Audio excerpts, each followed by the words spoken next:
ഹിന്ദിയുടെ പുതിയൊരു ക്ലാസ്സിലേക്ക് എല്ലാവർക്കും സ്വാഗതം. നമ്മൾ പഠിക്കുന്നത് എന്താണ്? ഇപ്പം ലിംഗം അല്ലെ, ലിംഗം നോക്കി എങ്ങനെ സംസാരിക്കാമെന്നാണ് പഠിക്കുന്നത്. ഓക്കെ, സർക്കാർ സർക്കാർ എന്ന് പറഞ്ഞാൽ സർക്കാർ. ഓക്കെ, സർക്കാർ എന്താണ്? സ്ത്രീലിംഗമാണ്. ടീക്കെ, സർക്കാർ സ്ത്രീലിംഗം, സേന സ്ത്രീലിംഗം, പോലീസ് സ്ത്രീലിംഗം. എൻ്റെ കഴിഞ്ഞൊരു ക്ലാസ്സിൽ ചോദിച്ചിട്ടുണ്ടായിരുന്നു ഒരു കുട്ടി, അതായത് നമുക്ക് ഈ സ്ത്രീലിംഗം പുല്ലിംഗം എങ്ങനെ മനസ്സിലാക്കാം, എങ്ങനെയാണ് നമ്മളിത് പറയുമോ, ഇതിലാണ് ഏറ്റവും കൂടുതൽ കൺഫ്യൂഷൻ. അതൊക്കെ ക്ലിയർ ചെയ്യാൻ വേണ്ടിയിട്ടുള്ള ക്ലാസ്സുകളാണ് ഇപ്പോൾ നടന്നുകൊണ്ടിരിക്കുന്നത്. ഓക്കെ, ഞാൻ കുറേ ക്ലാസ്സുകൾ ചെയ്തിട്ടുണ്ട് ഈ സ്ത്രീലിംഗം പുല്ലിംഗത്തിൻ്റെ. അത് കാണാത്തവരുണ്ടെങ്കിൽ കാണുക. ഓക്കെ, അത് കണ്ടതിന് ശേഷം മാത്രം പുതിയ ക്ലാസ്സുകൾ കാണുക. അപ്പോൾ ഈ സർക്കാർ, സേന, പോലീസ്, ഇത് മൂന്നും എന്താണ്?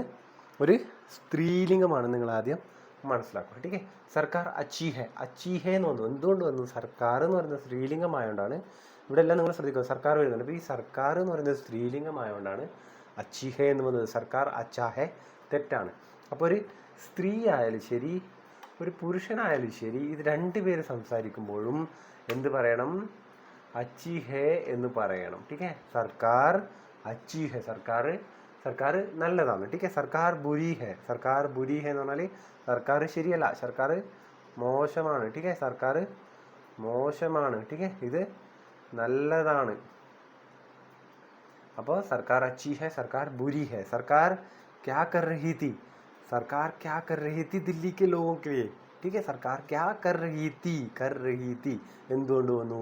സർക്കാരിനെ കുറിച്ചാണ് നമ്മൾ പറയുന്നത് അല്ലേ, സർക്കാരിനെ കുറിച്ച്. അപ്പോൾ സർക്കാർ എന്തു ചെയ്യുകയായിരുന്നു അല്ലേ, സർക്കാർ എന്തു ചെയ്യുകയായിരുന്നു എന്ന് പറഞ്ഞാൽ സർക്കാർ ക്യാ കർ രഹി തി, ഇതാണ് കറക്റ്റ് ഉപയോഗിക്കേണ്ടത്. ഓക്കെ, ഇത് നിങ്ങൾക്ക് അറിഞ്ഞിരിക്കണം. ഓക്കെ, അപ്പോൾ സർക്കാർ ക്യാ കർ രഹി തി, അപ്പോൾ രഹി തി, സർക്കാർ ക്യാ കർ രഹാ താ എന്ന് ഒരു പുരുഷനോ ഒരു സ്ത്രീയോ പറയരുത്. എങ്ങനെ പറയണം? സർക്കാർ ക്യാ കർ രഹി തി. ഈ സർക്കാർ കോ ക്യാ ഹുയി ഹെ, ഈ സർക്കാർ കോ ക്യാ ഹുയി ഹെ എന്ന് പറഞ്ഞാൽ ഈ സർക്കാർ കോ ക്യാ ഹുയി ഹെ എന്നാണ്. ഹുവാ ഹെ എന്നല്ല, ഹുയി ഹെ. എന്തുകൊണ്ട്? സർക്കാർ സ്ത്രീലിംഗം. അപ്പം നിങ്ങൾക്ക് ഇത് ക്ലിയർ ആയി നിനക്ക് തോന്നുന്നു. അടുത്ത് നോക്കാം, സേന. സേന എന്ന് പറഞ്ഞാൽ അറിയാലോ, പട്ടാളം.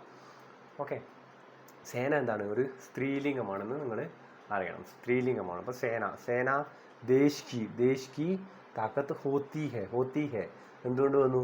സേന സ്ത്രീലിംഗമാണ്. ടീക്കെ, സേന ദേശ് കി താക്കത്ത് ഹോത്തി ഹെ. സേന എന്താണ്? ദേശത്തിൻ്റെ ഒരു ഫോഴ്സാണ്. ടീക്കെ, ഒരു ബലമാണ്. താക്കത്ത് ഹോത്തി ഹെ. ടീക്കെ, താക്കത്ത്. സേന ദേശ് കി രക്ഷാ കർത്തി ഹെ, രക്ഷാ കർത്തി ഹെ, കർത്താ ഹെ അല്ല. ടീക്കെ, സേന ദേശ് കി, ടീക്കെ, ദേശ് കി രക്ഷാ കർത്തി ഹെ. ടീക്കെ, സേന ദേശത്തിനെ രക്ഷിക്കുന്നു. ടീക്കെ, അപ്പം സേന ദേശ് കി രക്ഷാ കർത്തി ഹെ. ടീക്കെ, പോലീസ് കഹാ ഗയി തി, പോലീസ് എന്താണ്? സ്ത്രീലിംഗമാണ്. ഗയി തി വന്നു. ഓക്കെ, പോലീസ് കഹാ ഗയി തി. ഞാൻ ഇവിടെ മലയാളം എഴുതുന്നില്ല, നിങ്ങൾക്ക് ഞാൻ പറഞ്ഞു തരുന്നുണ്ട്, അപ്പോൾ നിങ്ങളത് മനസ്സിലാക്കുക. പോലീസ് കഹാ ഗയി തി, പോലീസ് എവിടെയായിരുന്നു ആ സമയത്ത്? പോലീസ് കഹാ ഗയി തി, ദില്ലി കി പോലീസ്. ഇത് പോലീസാണല്ലോ, അപ്പം എന്തായി? ദില്ലി കി പോലീസ്. ടീക്കെ, അപ്പം എന്തായി? കീ വന്നു. ദില്ലി കാ പോലീസ് അല്ല. ടീക്കെ, ദില്ലി കാ പോലീസ് തെറ്റാണ്. ഓക്കെ, ഇതാണ് ഞാൻ നിങ്ങൾക്ക് പറഞ്ഞ് മനസ്സിലാക്കിപ്പിക്കാൻ ശ്രമിക്കുന്നത്. ഓക്കെ, അപ്പോൾ നിങ്ങൾക്ക് ഇഷ്ടപ്പെട്ടെന്ന് കരുതുന്നു. പുതിയ വീഡിയോ ആയിട്ട് എത്രയും പെട്ടെന്ന് വരാം. അതുവരെ എല്ലാവർക്കും ബൈ, താങ്ക് യു.